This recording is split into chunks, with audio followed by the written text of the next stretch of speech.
비바람이 차군요. 잠시 쉬어 가시지요. 추적추적 비가 내리는 깊은 밤, 인적 드문 고갯마루 끝에 등불 하나가 외로이 흔들리고 있었지요. 그곳은 아는 이들 사이에서만 입담으로 전해지는 기묘한 주막이었습니다. 주인은 결코 얼굴을 보이지 않았고 손님 또한 말을 아껴야 하는 곳이었답니다. 하얀 광목천이 드리워진 주방 입구, 그 아래로 오직 고운 손 하나가 쑥 나와 술잔을 건네고 있었지요. 사람들은 그 손을 보며 저마다의 환상을 품었으나 정작 그 손의 주인인 옥연은 차가운 빗소리에 귀를 기울이며 오직 한 사람의 손만을 기다리고 있었답니다. 제발 이번에는 그 사람의 손이기를. 옥연은 입술을 파르르 떨며 중얼거렸고 눈가에는 마르지 않는 강물처럼 눈물이 고여 있었으며 등불 아래 비친 그녀의 그림자는 지독히도 외롭고 처연해 보였지요. 그때였습니다. 거칠게 문이 열리고 진흙탕에 범벅이 된 커다란 손 하나가 천 아래로 불쑥 들어오는 것이 아니겠습니까? 옥연의 심장이 멎을 듯 요동치기 시작했지요. 그리고 야담청을 찾아주셔서 감사합니다. 구독과 좋아요는 힘이 됩니다. 자, 이야기 시작합니다. 하늘의 구멍이라도 뚫린 듯 장마가 지독하게 이어지던 그의 여름이었지요. 경상도 어느 자락에 이름 모를 고을은 온통 흙탕물로 뒤덮여 있었고 눅눅한 습기가 사람들의 옷자락 끝까지 무겁게 짓누르고 있었답니다. 마을 어귀의 커다란 느티나무조차 고개를 숙인 채 비바람을 견디던 그 음산한 날, 양반가인 이진사 댁의 뒤뜰에서는 가슴 아픈 연정에 싹이 자라나고 있었지요. 그 댁의 머스민 춘길은 본디입이 무겁고 우직한 사내였답니다. 그의 어깨는 바위처럼 단단했고 손등은 고된 일로 인해 굳은 살이 박여 있었으며 눈빛만은 맑은 샘물처럼 투명했지요. 그런 그가 단 한순간도 마음에서 놓지 못한 여인이 있었으니 바로 그 집의 친모이를 돕던 여종 옥연이었답니다. 옥연은 가난한 집안 형편에 팔려 오다시피 했으나 그 자태가 가을 달빛처럼 고왔고 성품은 비단결같이 부드러웠으며 말씨는 산새의 지저김처럼 청아했지요. 춘길은 매일같이 비에 젖은 나무를 해오면서도 옥연이 행여 빗물에 미끄러질까 그녀가 다니는 길목에 정성껏 디딤돌을 놓아두곤 했답니다. 옥연아, 오늘도 비가 몹시 내리는구나. 신발 적시지 말고 이 돌을 밟고 가거라. 춘길의 목소리는 투박했으나 그 안에는 꿀보다 달콤한 진심이 담겨 있었고 그는 쑥스러운 듯 고개를 숙인 채 흙 묻은 바지춤을 연신 만져대고 있었으며 옥연이 그 돌을 밟고 지날 때마다 마치 자신의 심장이 밟히는 듯 가슴 벅찬 표정을 지었지요. 하지만 옥연은 그 따뜻한 마음을 온전히 받지 못했습니다. 그녀의 시선은 늘 춘길이 아닌 사랑방에서 글을 읽던 이 진사댁의 외아들 명문 도령을 향해 있었기 때문이지요. 명문은 옥연의 고운 얼굴을 보고 달콤한 미러를 속삭이며 그녀의 마음을 흔들어 놓았답니다. 어느 날 오후 춘길은 헛간 뒤에서 명문 도령과 옥연이 함께 있는 모습을 목격하고 말았지요. 명문은 옥연의 하얀 손을 움켜쥐고 있었고 옥연은 부끄러운 듯 얼굴이 발그레하게 상기되어 있었으며 춘길의 가슴은 날카로운 비수에 찔린 듯 난도질당하기 시작했답니다.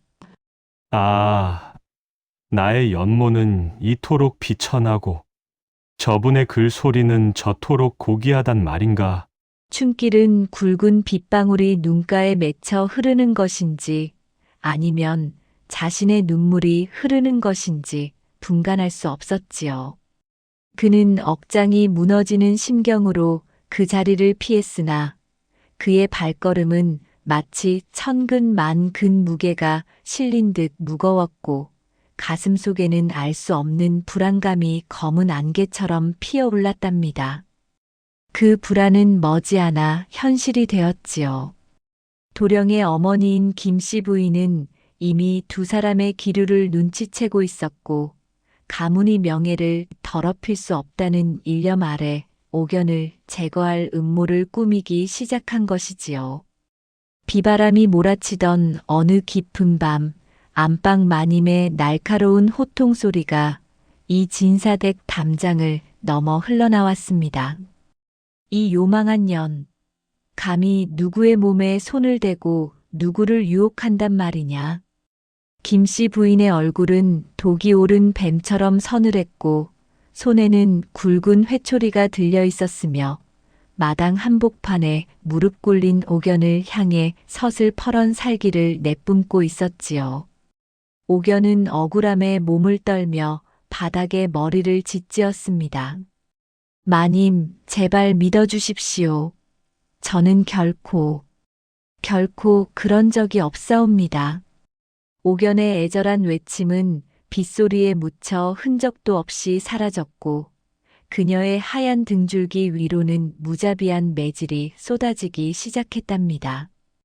지켜보던 노비들은 숨을 죽인 채 고개를 돌렸고 춘길은 담벼락 뒤에서 주먹을 피가 나도록 꽉 쥔 채 이 비극을 지켜보며 오열하고 있었지요. 그 시각 옥연이 그토록 믿었던 명문 도령은 방 안에서 등불을 끈 채 숨죽이고 있었답니다. 그는 자신의 앞날이 두려워 옥연을 외면했고 비겁하게 이불 속으로 몸을 숨겼으며 그녀의 고통 섞인 비명소리를 애써 지우려 귀를 막고 있었지요. 매질이 끝나고 옥연이 정신을 잃자 김씨 부인은 차가운 목소리로 명령했답니다. 내일 동이 트는 대로 전연을 변방의 노비로 팔아버리거라. 다시는 이 고을에 발을 들이지 못하게 해야 할 것이다.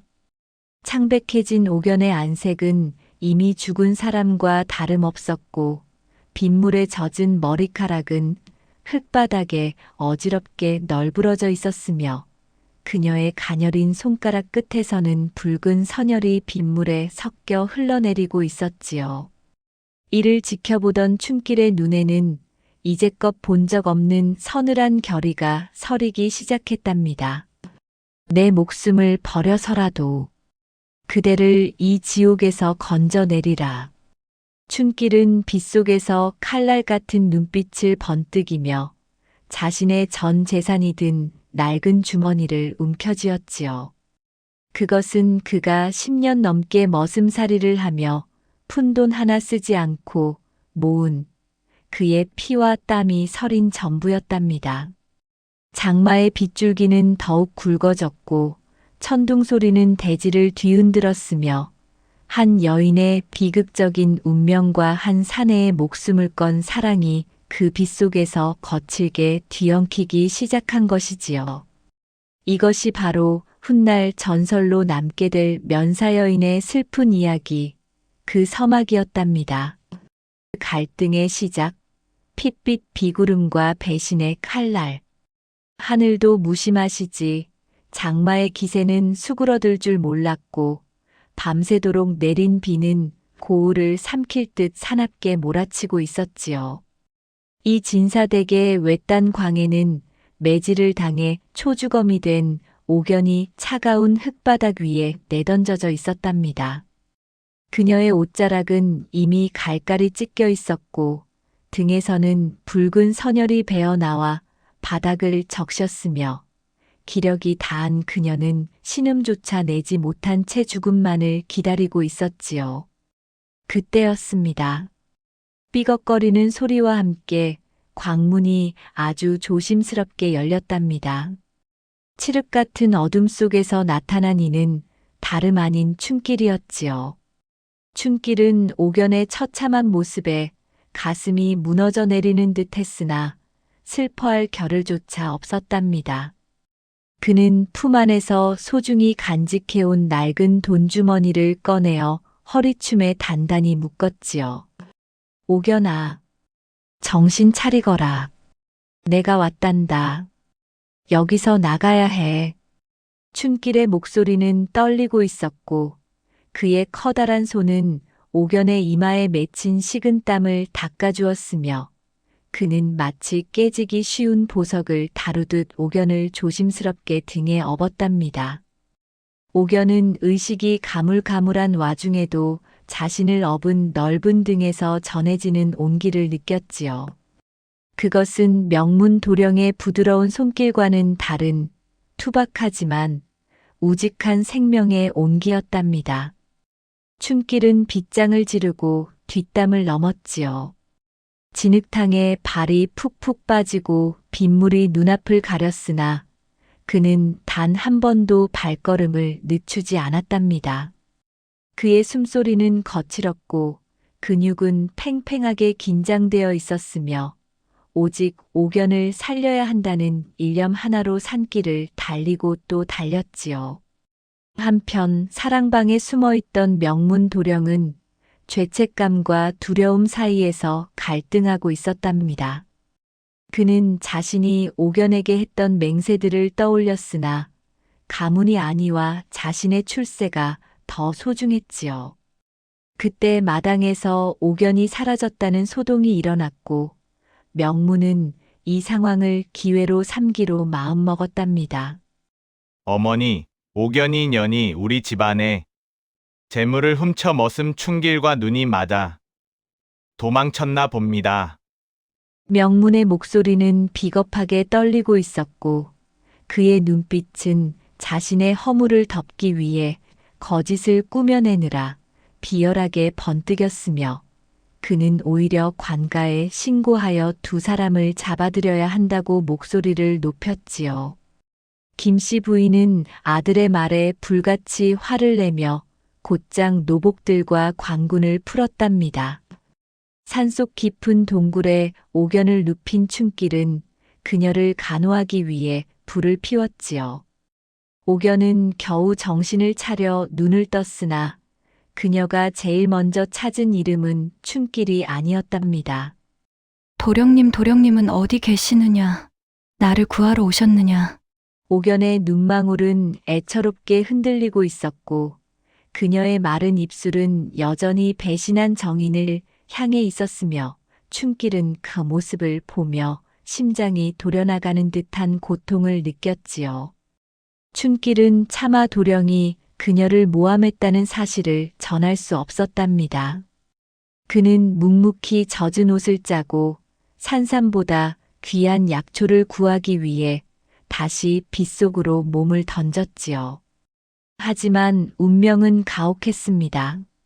명문 도령이 앞장선 추격대가 동굴 근처까지 들이닥친 것이지요. 횃불의 불빛이 산등성이를 붉게 물들였고 개 짖는 소리가 평화로운 숲의 정적을 깨뜨렸으며 춤길은 옥연을 지키기 위해 나탄 자루를 든 채 동굴 입구를 막아섰답니다. 저 멀리 횃불 아래로 명문 도령의 얼굴이 보였지요. 옥연은 기력을 짜내어 도령의 이름을 불렀으나 명문은 차가운 눈빛으로 옥연을 가리키며 외쳤답니다. 저 도둑년과 배은망덕한 머슴놈을 당장 잡아라. 거역하면 죽여도 좋다. 명문의 외침은 천둥 소리보다 잔인하게 옥연의 가슴에 박혔고 그녀의 눈에서는 피눈물 같은 눈물이 왈칵 쏟아졌으며 그녀는 비로소 자신이 믿었던 사랑이 얼마나 허망한 것이었는지 깨닫게 되었지요. 옥연의 얼굴은 하얗게 질려 경련을 일으켰고 그녀의 손은 허공을 휘젓다 바닥으로 툭 떨어졌답니다.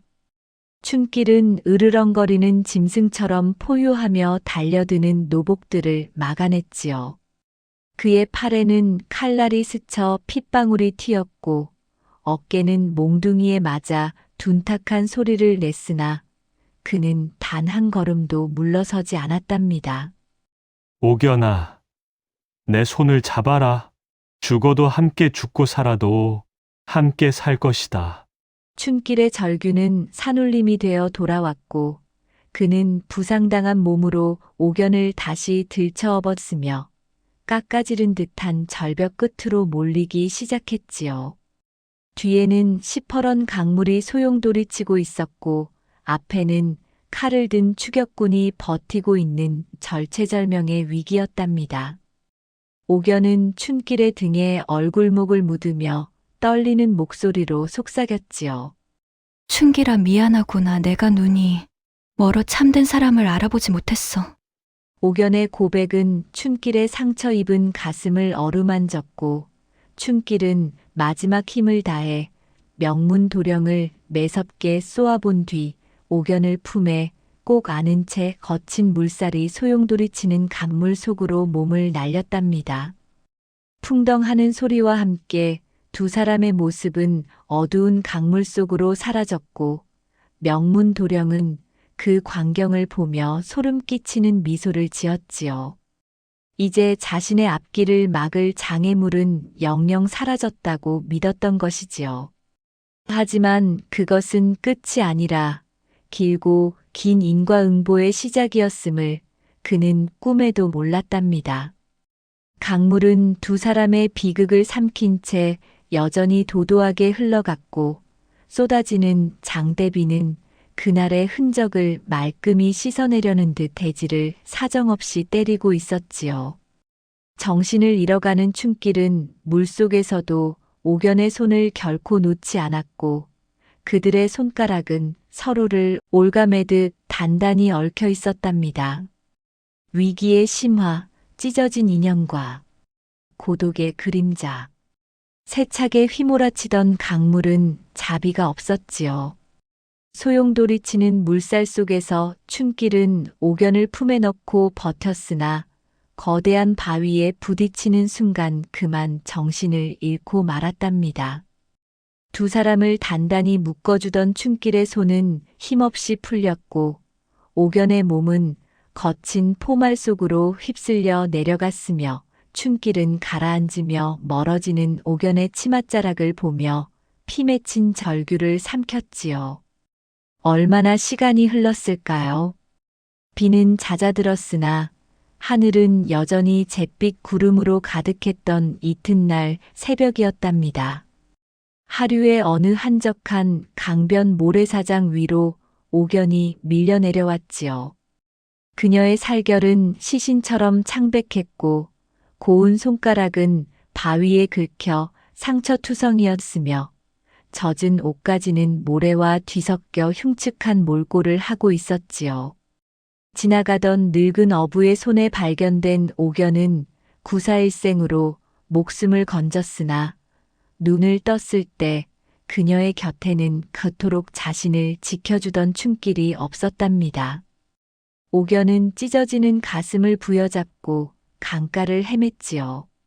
춘길아, 춘길아 어디 있느냐?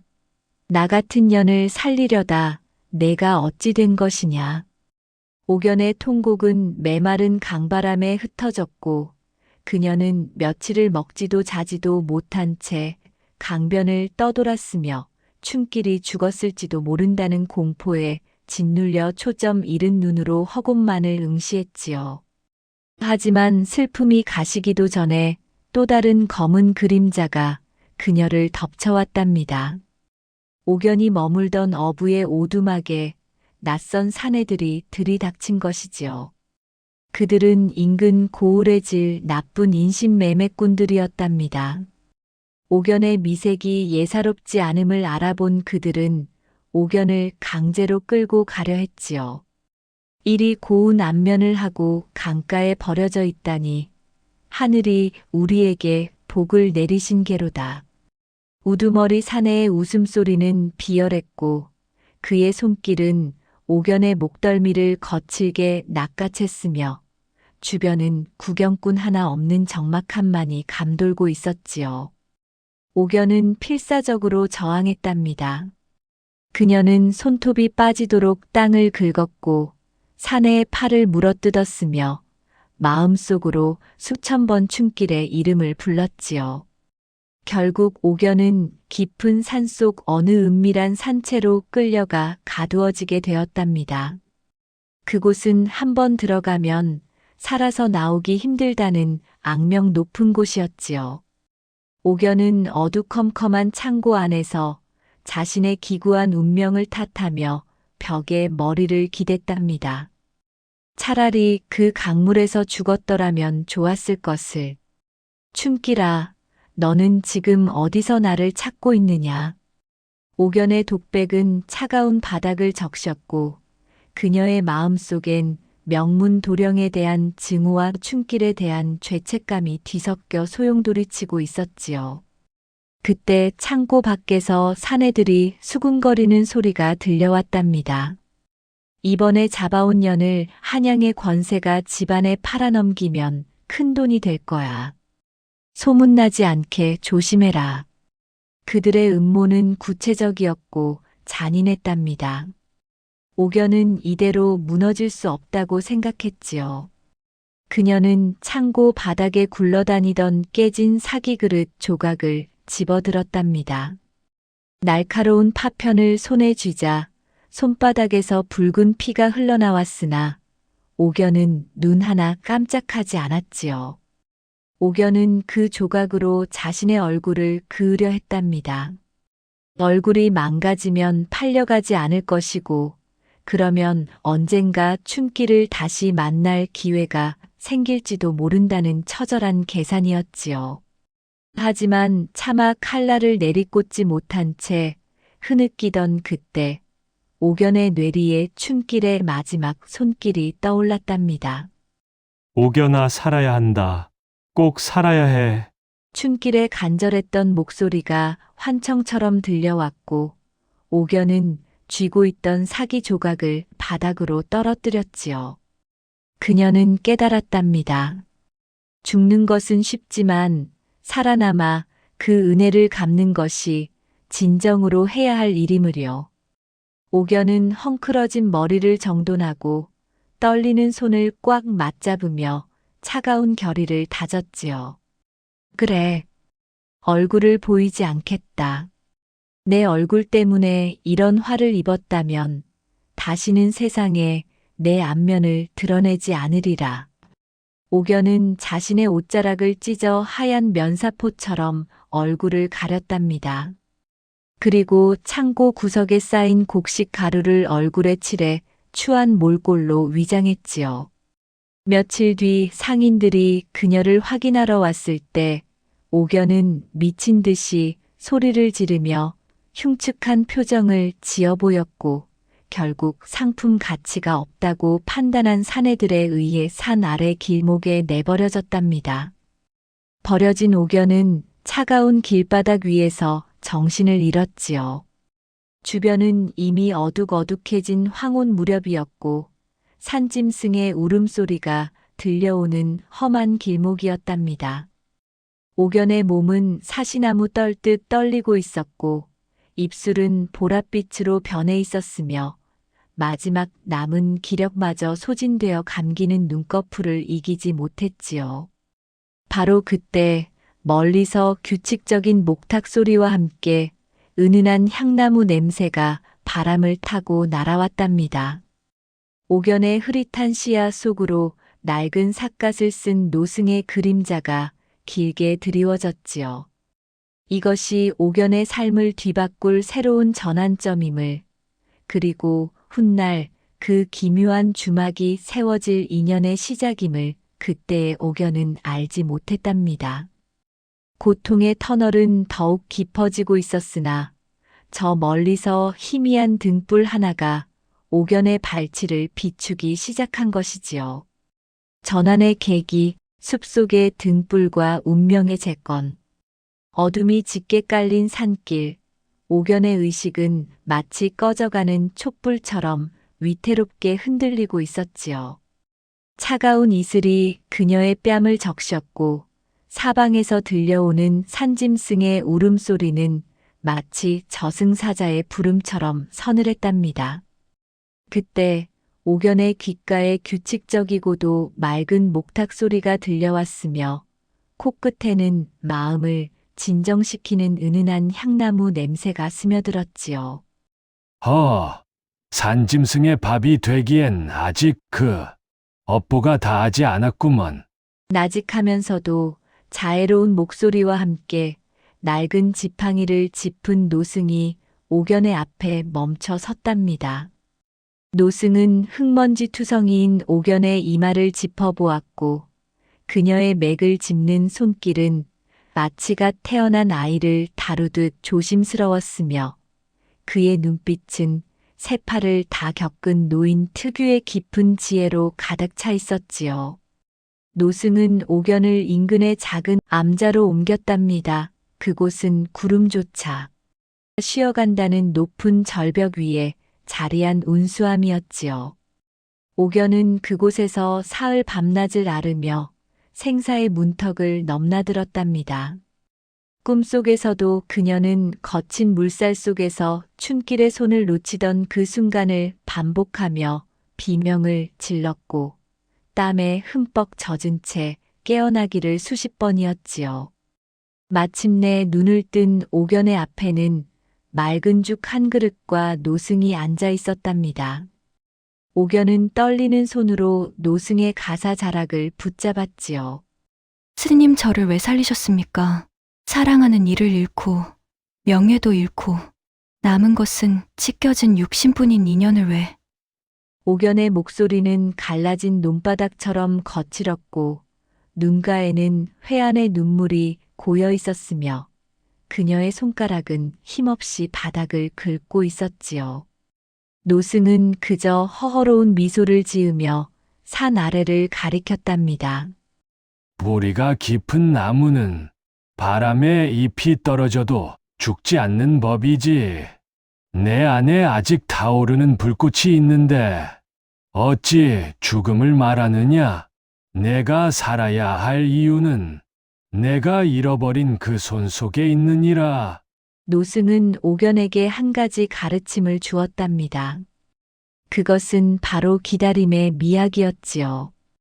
옥연은 암자에 머무는 동안 노승이 산 아래 사람들에게 베푸는 자비와 그들이 전하는 세상 돌아가는 이야기를 들으며 마음을 추스렸답니다. 그녀는 자신의 미모가 독이 되었음을 깨닫고 스스로를 감추기로 결심했지요. 옥연은 매일같이 산사 뒤뜰의 샘물에 얼굴을 씻으며 마음을 다스렸고 거칠어진 손을 바라보며 춘길의 손을 기억해냈답니다. 그러던 어느 날 옥연은 노승에게 큰 절을 올리며 자신의 뜻을 전했지요. 스님, 저는 세상으로 내려가 주막을 차리려 합니다. 하지만 얼굴은 내놓지 않을 것입니다. 오직 손으로만 사람을 맞이하고 손으로만 그 사람을 찾겠습니다.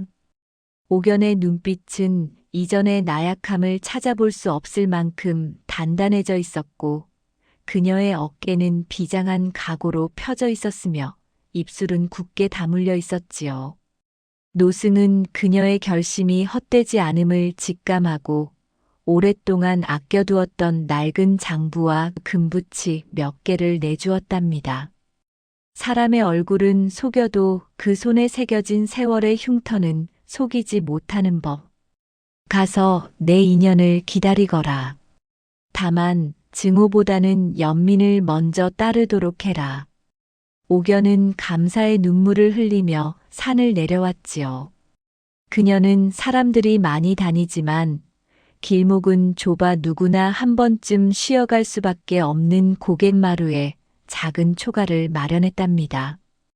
그곳은 한쪽 벽면을 하얀 광목천으로 가린 기묘한 구조였지요. 옥연은 얼굴을 가린 하얀 면사포를 쓰고 주방과 객석 사이에 천을 들이워 오직 술잔이 오갈 수 있는 좁은 틈만을 남겨두었답니다. 이것이 바로 고을 사람들 사이에서 소문이 자자해질 얼굴 없는 주막의 시작이었지요. 그녀는 주막을 꾸미는데 정성을 다했답니다.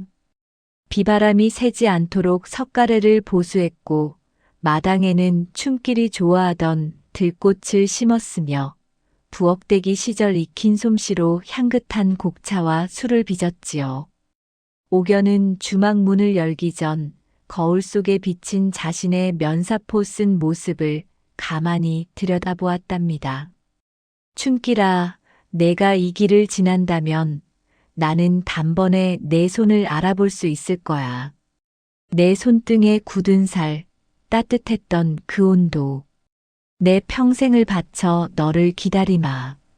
옥연의 독백은 고요한 주막 안을 가득 채웠고 그녀의 가슴 속엔 다시금 희망의 등불이 켜졌으며 떨리는 손으로 첫 번째 등불을 주막 처막 끝에 내걸었지요. 비가 내리기 시작한 그날 저녁, 주막의 첫 손님이 문을 두드렸답니다. 옥연은 숨을 몰아쉬며 광목천 뒤로 몸을 숨겼지요. 그녀는 가늘게 떨리는 손을 천 아래로 내밀어 빈 잔을 받으려 준비했답니다. 이것은 단순한 장사가 아니라 그녀가 세상에 던지는 처절한 구원의 몸짓이었지요. 과연 그 손끝에 닿을 첫 번째 인연은 누구일까요? 옥연의 심장은 고동치기 시작했고 주막 밖의 빗소리는 마치 누군가의 발자국 소리처럼 가깝게 들려왔답니다. 시련과 성장, 손끝에 새겨진 세상의 무늬. 기묘한 주막에 대한 소문은 마치 산불처럼 고을과 고을을 넘어 한양 땅까지 퍼져나갔지요. 사람들은 그곳을 면사주막 혹은 수중처라 불렀답니다. 얼굴을 보이지 않는 여인, 오직 하얀 천 아래로 건네지는 술잔, 그리고 손길 하나만으로 사람의 시름을 달래준다는 이야기는 호기심 많은 나그네들의 발길을 끌기에 충분했지요. 옥연은 그 속에서 철저히 자신을 지우며 살았답니다. 새벽마다 우물에서 길어올린 맑은 물로 술을 빚었고 손에 잡히는 곡식 하나하나를 정성껏 골라냈으며 주방 안에서만큼은 그 누구보다 엄격한 장인이 되었지요. 그녀의 손은 이제 예전의 가냘픈 종의 손이 아니었답니다. 솥뚜껑을 열고 닫으며 맺힌 굳은 살과 뜨거운 김에 대인 흔적들은 그녀가 홀로 견뎌온 시련의 훈장과도 같았지요. 주모, 여기 술 한 상 내오게. 얼굴은 안 봐도 좋으니 술맛만 좋으면 그만이 아니겠나. 거친 사내들의 목소리가 천 너머에서 들려올 때마다 옥연은 침착하게 숨을 골랐답니다. 그녀는 천 아래로 조심스럽게 손을 내밀었지요. 술잔을 건네받는 찰나의 순간 옥연은 상대방의 손을 통해 그 사람의 인생을 읽어내려갔답니다. 돈을 거칠게 던지는 장사꾼의 탐욕스러운 손, 잔을 들 때마다 떨리는 가난한 선비의 고단한 손, 그리고 거친 일을 하며 마디가 굵어진 농부의 정직한 손. 옥연은 그 수천 수만 개의 손을 마주하며 인간의 삶이 얼마나 다양한지, 그리고 저마다 어떤 슬픔을 안고 살아가는지를 배워나갔지요. 이 술은 마음을 달래는 술이니 천천히 드시고 시름을 잊으십시오. 옥연의 목소리는 광목천을 통과하며 더욱 깊고 아련하게 울려 퍼졌고 그녀의 어조에는 세상을 향한 연민이 깃들어 있었으며 보이지 않는 곳에서 건네는 진심 어린 한마디에 사람들은 오히려 위로를 받았답니다. 그러나 성장의 길에는 늘 시련이 따르는 법이었지요. 고을에 욕심 많은 박납 상인 한 명이 이 주막을 탐내기 시작했답니다. 그는 옥연이 얼굴을 가린 것이 필시 도망친 죄인이거나 추한 몰골 때문일 것이라며 주막을 빼앗으려 관가와 결탁하여 압박을 가해왔지요. 얼굴을 가리고 장사를 하는 것은 무언가 숨기는 것이 있다는 증거가 아니냐. 당장 면사를 벗고 정체를 밝히지 않으면 주막을 폐쇄하겠다. 박납 상인은 덩치 큰 장정들을 데려와 주막을 난장판으로 만들었지요. 탁자가 뒤집히고 술 항아리가 깨져나갔으며 옥연이 애지중지 가꾸던 마당의 꽃들은 짓밟혔답니다. 옥연은 주방 구석으로 몰렸으나 이번에는 예전처럼 떨기만 하는 가녀린 여인이 아니었지요. 그녀는 하얀 면사 너머로 서슬 퍼런 눈빛을 번뜩이며 차분하게 입을 열었답니다. 제 얼굴이 무엇이 중요합니까? 이곳을 찾는 이들이 찾는 것은 제 안면이 아니라 고단한 하루를 씻어줄 술 한 잔과 따뜻한 정뿐입니다. 만약 강제로 이 천을 거두신다면 저는 그 즉시 혀를 깨물고 이 주막을 피로 물들일 것입니다. 옥연의 목소리는 얼음장처럼 차가웠고 그녀의 손은 주방 칼을 꽉 쥔 채 조금의 흔들림도 없었으며 뿜어져 나오는 기계에 기세등등하던 장정들도 주춤하며 물러섰지요. 옥연은 짓밟힌 꽃을 보며 마음속으로 다짐했답니다. 춘기를 만나기 전까지는 절대로 무너지지 않겠노라고. 이 자리는 그가 돌아올 유일한 이정표라고 말이지요. 상황이 험악해지던 찰나 주막 구석에서 술을 마시던 한 늙은 나그네가 일어섰답니다. 그는 예전 운수함에서 옥연을 살려주었던 노승의 속세 인연이자 조정에서 은퇴한 고위 관료였지요. 그의 꾸짖음 한마디에 박납 상인과 무례배들은 꼬리를 내리고 도망쳤답니다. 위기를 넘긴 옥연은 다시 주막을 정비했지요. 깨진 항아리 조각을 치우며 그녀는 자신의 마음속에 남았던 미움의 찌꺼기들도 함께 쓸어냈답니다. 그녀는 이제 명문 도령에 대한 복수심보다 춘기를 향한 간절한 그리움과 세상 사람들을 향한 자애로움을 채우기로 했지요. 어느덧 주막 뒤뜰의 나무들이 두 번의 겨울을 지나 새순을 틔울 무렵 옥연은 주막 운영을 통해 모은 돈으로 가난한 이웃들에게 밥을 나눠주기 시작했답니다. 사람들은 얼굴 없는 주모를 고갯마루의 보살이라 칭송하기 시작했고 그녀의 선행은 더욱 널리 퍼져나갔지요. 하지만 밤이 깊어 손님들이 모두 떠나고 나면 옥연은 홀로 남은 주방에서 자신의 손을 가만히 내려다보았답니다. 사람들은 나를 보살이라 부르지만 나는 그저 주인 잃은 손 하나를 기다리는 가련한 여인일 뿐입니다. 춘기라, 너는 정말 이 세상 사람이 아닌 것이냐? 아니면 내가 너를 알아보지 못할 만큼 세월이 흘러버린 것이냐?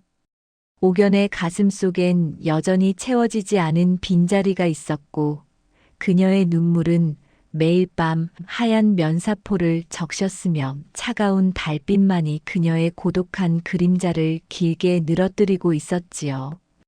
그러던 어느 날 평소와 다름없이 술을 따르던 옥연의 손이 벼락을 맞은 듯 멈춰 서게 되는 일이 발생했답니다. 천 아래로 들어온 어떤 사내의 손. 그 손은 분명 춘길의 손이 아니었으나 옥연이 잊을 수 없는 또 다른 이의 기억을 소환하고 있었기 때문이지요. 그것은 바로 그녀를 사지로 몰아넣었던 명문 도령의 손이었답니다. 은인과의 인연, 뒤틀린 운명의 재회. 세월의 바람은 무심하게도 흘러 화려하던 기와집의 권세도 덧없이 저물어가는 법이었지요. 주막의 하얀 천 아래로 불쑥 들어온 그 손을 본 순간 옥연은 숨이 멎는 듯한 충격을 받았답니다.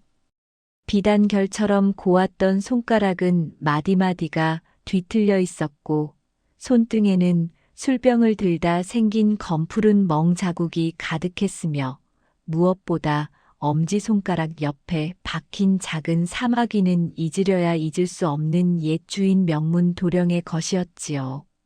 주모 술을 더 내오게.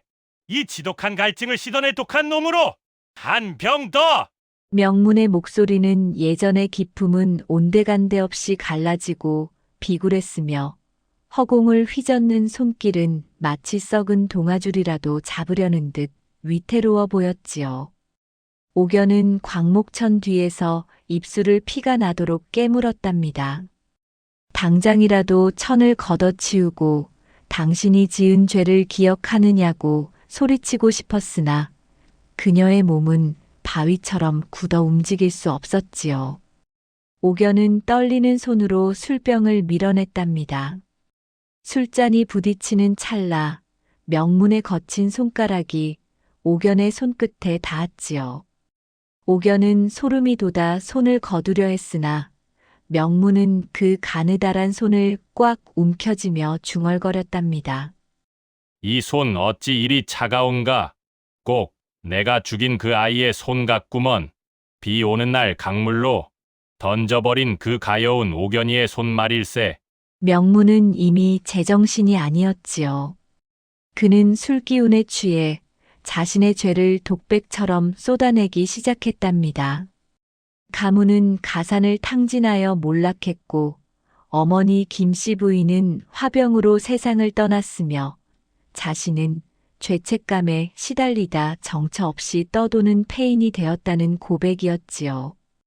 옥연의 눈에서는 증오가 아닌 깊은 허망함의 눈물이 흘러내렸답니다. 그때 주막 한 구석에서 묵묵히 국밥을 들던 한 노인이 명문의 말을 가로막으며 일어섰지요. 그는 넉마를 걸치고 있었으나 눈빛만은 형형하게 빛나는 기인이었답니다. 사람들은 그를 망냥 노인이라 불렀는데 죽은 자의 소식을 전한다는 소문이 있는 자였지요.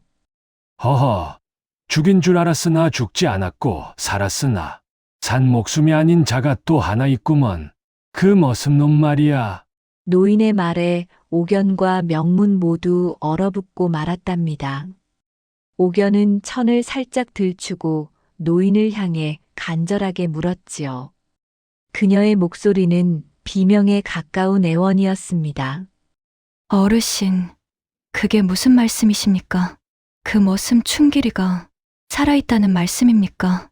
노인은 옥연의 얼굴을 가린 면사를 꿰뚫어 보듯 응시하더니 곰방대를 벽에 툭툭 치며 입을 열었지요.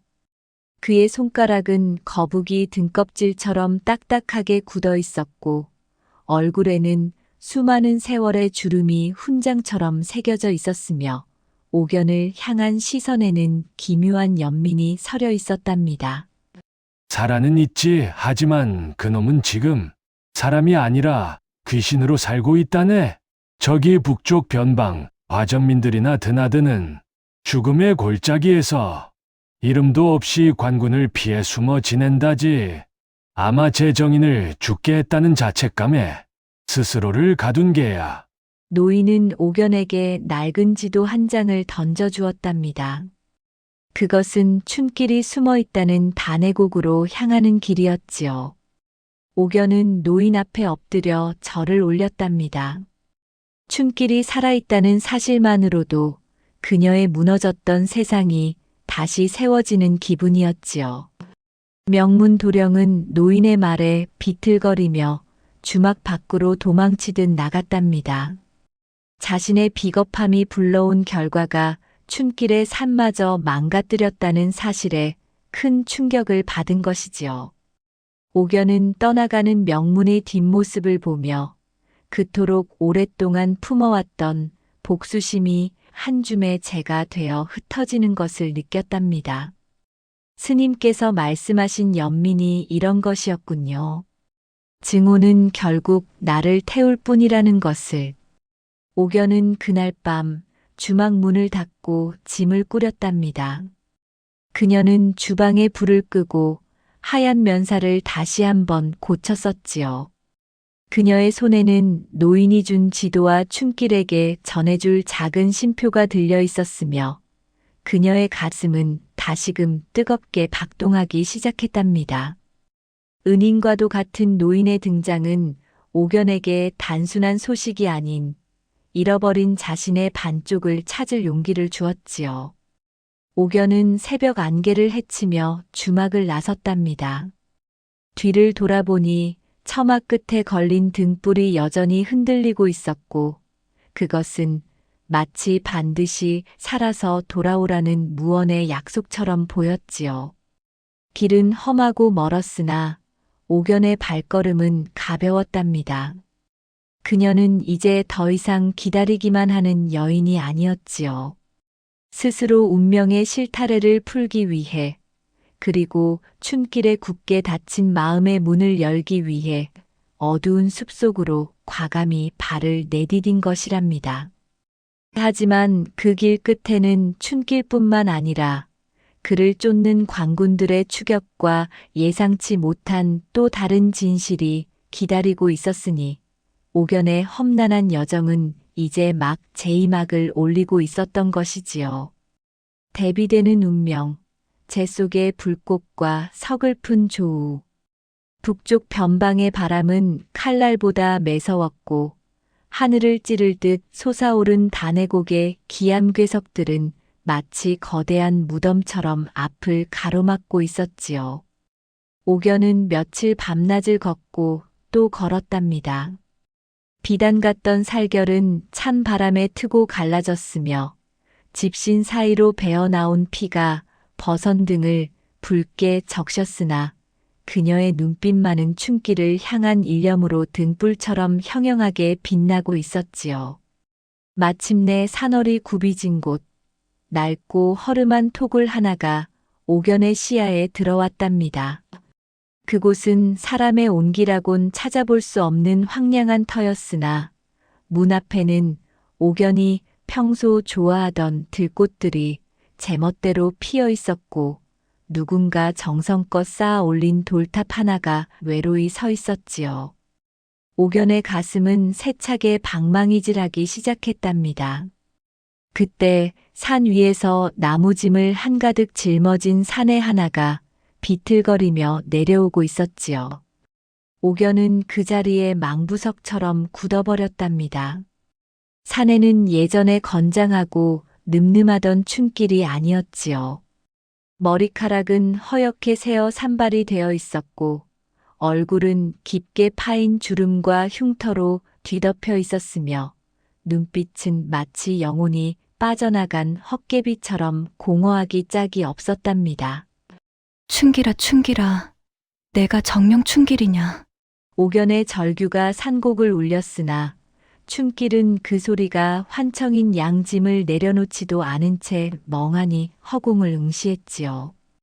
그는 지난 세월 동안 수만 번도 넘게 옥연의 목소리를 환청으로 들으며 스스로를 고문해왔던 것이랍니다. 옥연이 하얀 면사를 벗어 던지고 그에게 달려갔을 때에야 춘길의 초점 없던 눈동자가 미세하게 떨리기 시작했지요.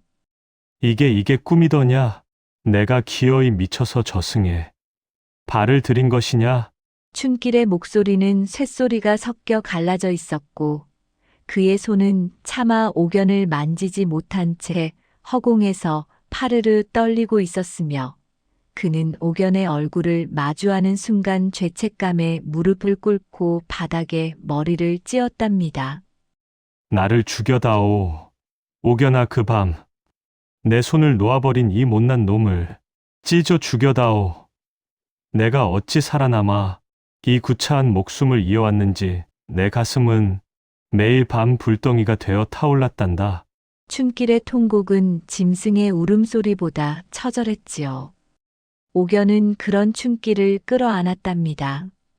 춘길의 옷에서는 눅눅한 흙냄새와 지독한 고독의 냄새가 배어 있었고 그의 어깨는 옥연이 기억하던 것보다 훨씬 작고 왜소해져 있었으며 옥연의 눈물은 춘길의 거친 목덜미를 뜨겁게 적셨지요.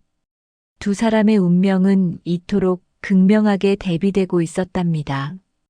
옥연은 주막을 일구어 명성을 얻고 사람들을 도우며 빛의 길을 걸어왔으나 춘길은 그녀를 지키지 못했다는 자책의 감옥에 갇혀 스스로를 어둠 속에 매장해왔던 것이지요. 옥연은 춘길의 거친 손을 맞잡았답니다. 굳은 살이 박이고 상처로 얼룩진 그 손은 그가 얼마나 지독하게 자신을 그리워하며 돌탑을 쌓아왔는지를 웅변하고 있었지요. 아니다. 춘기라, 내가 살아있어. 준 것만으로도 나는 다시 태어난 기분이란다. 이제 더는 숨어 지내지 마라. 우리 함께 돌아가자. 하지만 춘길의 안색은 급격히 어두워졌답니다. 그는 옥연의 손을 밀어내며 초조하게 주변을 살폈지요. 안 된다, 옥연아. 나는 지금 관가의 수배를 받는 몸이다. 그날 강물에서 살아남은 뒤 나는 내 원수를 갚겠답시고 이 진사댁 근처를 배회하다 광군과 싸움을 벌였다. 나는 이미 대역죄인이나 다름없는 신세야. 춘길의 말대로 산 아래에서는 이미 수십 개의 횃불이 일렁이며 고개를 하듯 올라오고 있었답니다. 명문 도령의 신고였을까요? 아니면 춘길의 흔적을 쫓던 집요한 광군의 추적이었을까요? 고요하던 산사는 순식간에 살기등등한 전장으로 변모하고 있었지요. 옥연은 춘길의 손을 더 꽉 쥐었답니다. 그녀의 눈에는 두려움 대신 강인한 결의가 서려 있었고, 그녀의 입술은 춘길의 상처 입은 이마에 부드럽게 닿았으며, 두 사람은 마주 잡은 손을 통해 서로의 체온을 마지막처럼 나누었지요. 죽어도 함께 죽고 살아도 함께 살자고 했지? 그 약속, 이제야 지킬 때가 된 것 같구나. 옥연의 목소리는 비단결처럼 고우면서도 대나무처럼 곱게 울려 퍼졌고, 그녀의 그림자는 춘길의 그림자와 겹쳐져 거대한 하나가 되었으며, 멀리서 들려오는 광군의 함성 소리는 운명의 마지막 장이 임박했음을 알리고 있었답니다. 빛의 길을 걸어온 여인과 어둠의 길을 헤매온 사내. 두 사람의 대비되는 운명이 단해곡의 벼랑 끝에서 다시 한번 거칠게 충돌하려 하고 있었지요. 과연 이들의 손은 이번에도 놓치고 말 것인지, 아니면 하늘도 감동할 기적이 일어날 것인지, 차가운 산바람만이 그 대답을 삼킨 채 윙윙거리고 있었답니다. 진실의 폭로, 엇갈린 가게와 붉은 베넷 저고리, 단해곡의 벼랑 끝, 관군들의 횃불이 밤하늘을 붉게 수놓으며 두 사람을 옥죄어 왔지요. 춘길은 녹슨 칼 한 자루를 쥔 채 옥연의 앞을 막아섰고, 그의 눈에는 사랑하는 여인을 다시는 잃지 않겠다는 처절한 광기가 서려 있었으며, 광군의 수장인 포교는 칼을 뽑아들며 매서운 호령을 내질렀답니다. 대역죄인 춘길과 그 일당은 들어라. 더는 도망갈 곳이 없으니 순순히 포박을 당하라. 일촉즉발의 순간이었지요. 화살촉이 달빛에 번뜩이고 광군들이 거리를 좁혀오던 그때 산 아래에서 비틀거리는 그림자 하나가 나타났답니다. 바로 명문 도령이었지요. 그는 숨을 헐떡이며 광군들의 앞을 가로막았고, 그의 손에는 때가 탄 낡은 보자기 하나가 들려 있었으며, 그의 안색은 마치 제 수명을 다한 촛불처럼 위태로워 보였지요. 멈추시오. 포교나리, 잠시만 내 말을 들어보시오. 이 여인은 죄인이 아니오. 명문의 목소리는 절규에 가까웠고, 그는 옥연 앞에 무릎을 꿇으며 보자기를 풀었답니다. 그 안에서 나온 것은 퇴색된 붉은 비단 베넷 저고리와 금색 실로 수놓아진 신표였지요. 옥연은 그 물건들을 보는 순간 가슴속 깊은 곳에서 형언할 수 없는 전율을 느꼈답니다. 그것은 그녀가 어릴 적부터 꿈결에 보았던, 하지만 단 한 번도 손에 쥐어보지 못한 부모의 유품이었지요. 옥연아, 아니. 아가씨, 나를 용서하지 마시오. 나의 아버지가, 이 진사가 내 가문을 멸문시키고 너를 종으로 삼았던 것이오. 명문의 입에서 흘러나온 진실은 천둥 소리보다 더 크게 옥연의 머릿속을 때렸지요. 사실 옥연은 미천한 종의 딸이 아니었답니다. 그녀는 과거 정쟁에 휘말려 역적으로 몰렸던 전임 사또의 귀한 여식이었으며 탐욕에 눈먼 이진사가 그 가문을 고발하고 어린 옥연을 종으로 거두어 정체를 숨겼던 것이지요. 명문의 눈에서는 회한의 눈물이 비오듯 쏟아졌고 그의 손은 죄책감으로 인해 사시나무 떨듯 떨리고 있었으며 그는 옥연의 발치를 붙잡고 통곡했답니다. 아버지는 임종 직전에야 내게 이 사실을 털어놓으셨소. 너를 아내로 맞이하려 했던 것은 죄책감을 씻기 위함이었으나 나는 비겁하게도 너를 사지로 몰아넣었지.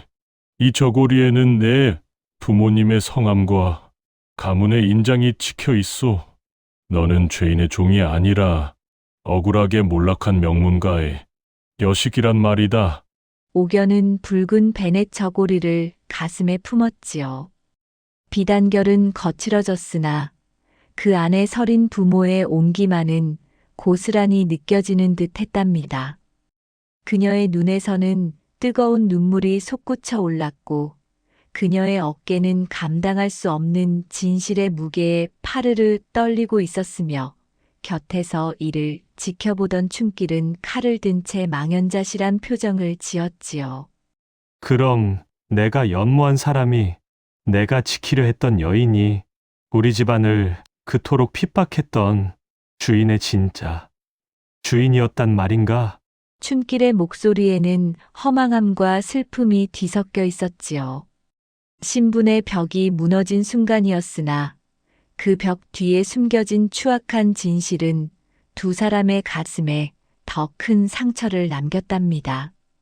포교와 관군들도 이 뜻밖의 사실에 당황하여 서로의 눈치만을 살피고 있었지요. 그때 명문 도령이 품 안에서 또 다른 서찰 하나를 꺼내 포교에게 건넸답니다. 그것은 옥연의 가문이 최근에 복권되었음을 알리는 한양의 통문이었지요. 이 진사댁의 고발이 허위였음이 밝혀지고 옥연의 부모가 누명을 벗게 되면서 그녀의 신분 또한 다시금 귀한 신분으로 회복된 것이었답니다. 포교나리, 이 여인은 이제 나라에서 보호하는 귀한 가문의 마지막 핏줄이오. 저 머슴 또한 여인을 지키려 한 공이 있으니 어찌 죄를 물을 수 있겠소. 명문의 간곡한 청에 포교는 결국 칼을 거두었지요. 횃불의 기세가 수그러들고 주변은 다시 고요한 산의 정적으로 돌아갔답니다. 하지만 옥연은 기쁘지 않았지요.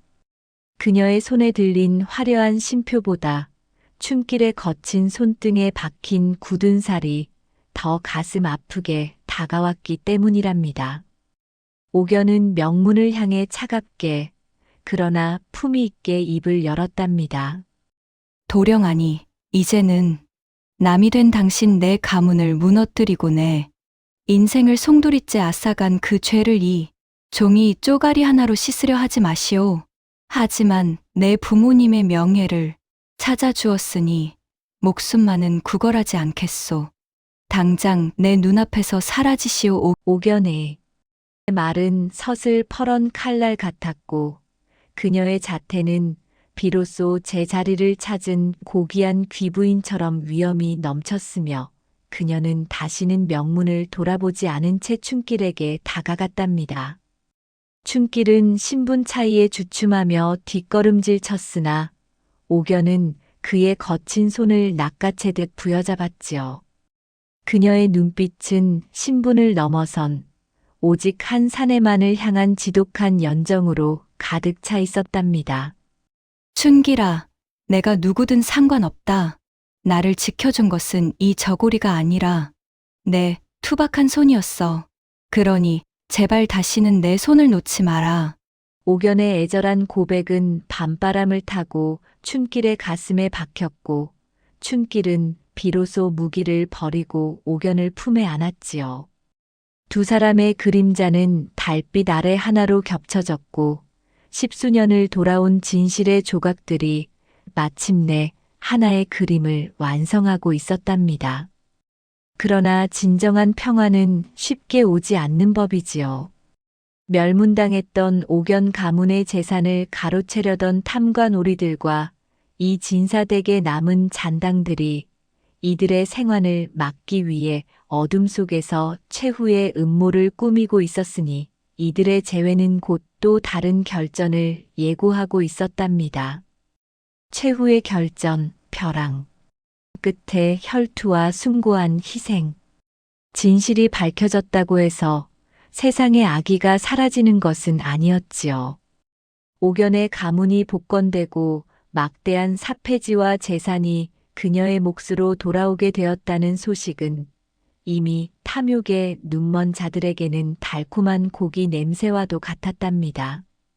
특히 옥연의 가문을 몰락시키는데 앞장섰던 이 진사댁의 반계 친척들과 그들과 결탁한 부패한 지방 수령들은 옥연이 살아서 한양에 당도하는 것을 결코 좌시할 수 없었지요. 그 계집이 한양 땅을 밟는 순간 우리 목은 날아간다. 단애곡을 내려가기 전 산짐승의 소행으로 꾸며 숨통을 끊어버려라. 어둠 속에서 은밀하게 내려진 명령은 잔인했지요. 관군들이 물러간 자리를 메운 것은 관복을 벗어 던지고 검은 복면을 쓴 자객들이었답니다. 그들은 숲의 어둠을 타고 옥연과 춤길이 머물던 토구를 포위하기 시작했지요. 옥연은 춤길과 함께 떠날 채비를 하던 중 산 아래에서 들려오는 불길한 금소금을 포착했답니다.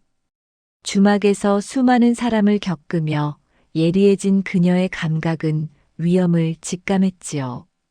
옥연은 춘길의 손을 꽉 잡았답니다.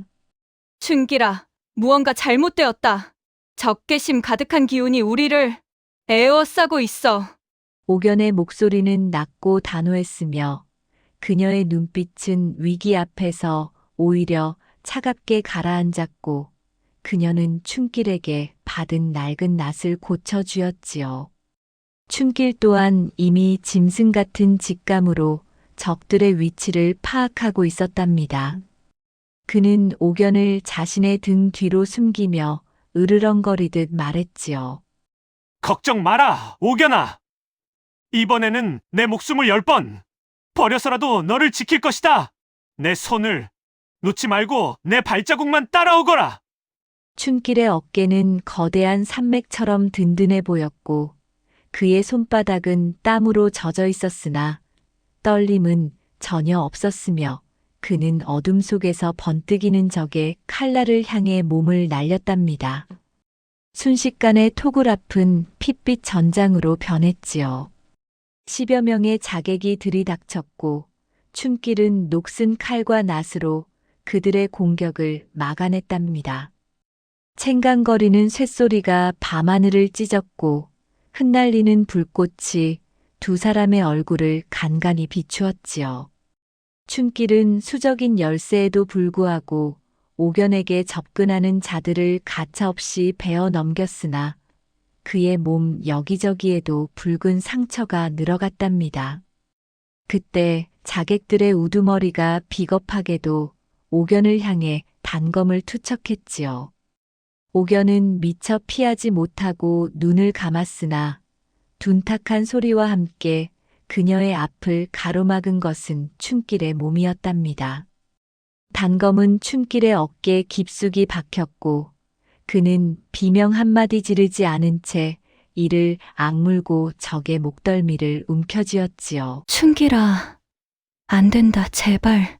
옥연의 절규가 사냐를 뒤흔들었으나 춘길은 오히려 피 섞인 미소를 지으며 옥연을 바라보았답니다. 그의 가슴에서는 붉은 피가 배어나와 옥연의 옷자락을 적셨고 그의 호흡은 거칠어졌으나 옥연을 쥐고 있는 손만큼은 바위처럼 단단했지요. 가거라 옥연아, 너는 살아서 내 부모님의 원통함을 다 풀어드려야 한다. 나는 너를 만난 것만으로도 이 못난 손으로 너를 다시 한번 잡은 것만으로도 여한이 없다. 춘길은 남은 힘을 다해 옥연을 산등성이 넘어 안전한 길로 밀어냈답니다. 그리고는 몰려드는 적들을 향해 자신의 몸을 던져 그들의 앞길을 막아섰지요. 그는 마치 거대한 수호신처럼 절벽 입구를 지켰고 그의 칼은 부러졌으나 그의 의지는 꺾이지 않았으며 마지막 순간까지 옥연이 도망칠 시간을 벌어주었답니다. 옥연은 눈물로 범벅이 된 채 달리고 또 달렸지요. 뒤에서 들려오는 춘길의 기합 소리와 적들의 비명이 그녀의 심장을 난도질했으나 그녀는 춘길의 희생을 헛되이 할 수 없었답니다. 그녀는 춘길이 밀어주었던 그 따뜻한 손의 감촉을 가슴에 새기며 어둠을 뚫고 빛이 있는 곳으로 향했지요. 마침내 산 아래 고갯마루, 예전 그녀가 운영하던 주막의 등불이 멀리서 보이기 시작했답니다. 그곳에는 옥연의 소식을 듣고 달려온 명문 도령과 그가 불러온 광군 정예병들이 대기하고 있었지요. 옥연은 피투성이가 된 채 그들 앞에 나타나 춘길을 구해달라고 애원했답니다. 제발, 그 사람이 위에 있습니다. 나를 위해 죽어가고 있어요. 당장 가서 그 사람을 살려주십시오. 옥연은 바닥에 엎드려 머리를 조아렸고 그녀의 하얀 손은 흙과 피로 얼룩져 있었으며 그녀의 눈물은 메마른 땅을 적셔 내려갔지요. 관군들이 산 위로 몰려 올라갔을 때 그들이 마주한 광경은 실로 장엄했답니다. 춘길은 수많은 칼을 맞은 채 선체로 숨을 거두어 있었지요. 그의 등 뒤로는 단 한 명의 적도 통과하지 못했음을 증명하듯 자객들의 시신이 널브러져 있었고 그의 굳게 담은 입술은 마치 옥연의 안녕을 비는 듯 평온해 보였답니다. 그리고 그의 오른손은 여전히 옥연의 옷자락 조각을 꽉 쥐고 있었지요. 옥연은 차갑게 식어가는 춘길의 시신을 껴안고 오열했답니다. 하늘에서는 마치 그의 죽음을 슬퍼하듯 뒤늦은 비가 내리기 시작했지요. 옥연의 통곡 소리는 빗소리에 묻혀 멀리 퍼져나갔고 선과 악이 충돌했던 그 잔인한 밤은 춘길의 거룩한 희생으로 서서히 막을 내리고 있었답니다. 진정한 결전은 끝이 났으나 옥연에게 남겨진 과제는 여전히 무거웠지요. 그녀는 이제 사랑하는 이를 잃은 슬픔을 딛고 그가 목숨 바쳐 지켜낸 이 삶을 어떻게 완성해야 할지 결심해야 했답니다. 인과응보와 결말, 다시 피어난 꽃과 영원한 약속. 춘길을 떠나보낸 그 사냐에는 소리 없이 흰 눈이 내려앉았지요. 비극의 현장이었던 단해곡은 차가운 눈 속에 파묻혀 정적에 잠겼고 옥연은 사랑하는 이의 유해를 가슴에 품고 한양으로 향했답니다. 그녀의 발걸음은 더 이상 도망치는 여종의 것이 아니었지요. 억울하게 죽어간 부모의 명예와 자신을 위해 목숨을 바친 사내의 진심을 짊어진 서슬 퍼런 정의의 걸음이었답니다. 한양의 당도한 옥연은 복권된 가문의 수장으로서 어전에 들었지요. 그녀는 춘길이 마지막까지 쥐고 있었던 핏자국 선명한 옷자락과 명문 도령이 건넸던 비단 베넷 저고리를 증거로 내놓았답니다. 옥연의 눈빛은 한겨울 서리처럼 매서웠고 그녀의 목소리는 대나무 숲을 가르는 바람처럼 단호했으며 조정의 대신들은 한낱 여종인 줄 알았던 그녀에게서 뿜어져 나오는 고귀한 기품에 압도되어 숨을 죽였지요. 제 아버지를 고발하고 가문을 멸문시킨 자들, 그리고 권세를 이용해 제 목숨을 끊으려 했던 자들을 법도로 다스려 주옵소서. 그것만이 이 천한 몸을 살리려 산화한 한 사내의 넋을 기리는 길이나이다. 결국 탐욕에 눈멀어 옥연을 핍박했던 지방 수령들과 이 진사대계 잔당들은 엄중한 국법의 심판을 받았답니다. 그들의 재산은 몰수되어 가난한 백성들에게 돌아갔고 악인들은 변방으로 유배되어 평생을 참회 속에 살게 되었지요. 인과응보는 더뎠으나 결코 어긋나지 않았고 옥연은 비로소 부모의 영전 앞에 엎드려 회한의 눈물을 쏟아낼 수 있었답니다. 모든 원한이 풀린 뒤 옥연은 한양의 화려한 저택을 마다하고 다시 그 옛날의 고갯마루 주막으로 돌아왔지요. 사람들은 의아해했으나 옥연에게는 그곳이 춘길과의 추억이 깃든 유일한 안식처였기 때문이랍니다. 그녀는 주막 마당 가장 볕이 잘 드는 곳에 춘길의 묘를 쓰고 그 주변을 그가 좋아하던 들꽃으로 가득 채웠지요. 세월은 다시 흘러 장마가 물러가고 청명한 가을 하늘이 열렸답니다. 주막은 예전처럼 하얀 천이 드리워져 있었으나 이제 그 천 아래로 오가는 것은 슬픔이 아니라 따스한 위로였지요. 옥연은 여전히 얼굴을 가린 채 손님을 맞이했으나 그녀의 손은 이제 세상을 치유하는 자비의 손이 되어 있었답니다. 주모, 여기 술 한 잔 주오. 내 오늘 마음이 몹시 괴로워 들렀소. 어느 지친 나그네가 천 아래로 거친 손을 내밀었지요. 옥연은 부드러운 손길로 술잔을 건네며 나직하게 속삭였답니다. 괴로움은 흐르는 물과 같아 머물지 않으니 이 잔에 시름을 녹여 보내십시오. 당신의 손에 새겨진 그 고단함이 언젠가는 반드시 복이 되어 돌아올 것입니다. 옥연의 어조는 깊은 산사의 종소리처럼 평온했고 그녀의 눈가에는 세상을 향한 깊은 연민이 서려 있었으며 그녀의 손끝에서는 사람들의 상처를 어루만지는 신비로운 온기가 배어 나왔지요. 사람들은 이제 그녀를 면사보살이라 부르며 존경을 표했답니다. 그러던 어느 노을지는 저녁이었지요.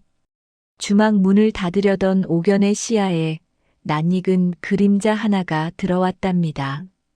그것은 환영이었을까요? 아니면 기적이었을까요? 주막 마당 들꽃 사이에 춘기를 빼닮은 건장한 사내 하나가 서서 옥연을 향해 미소 짓고 있었지요.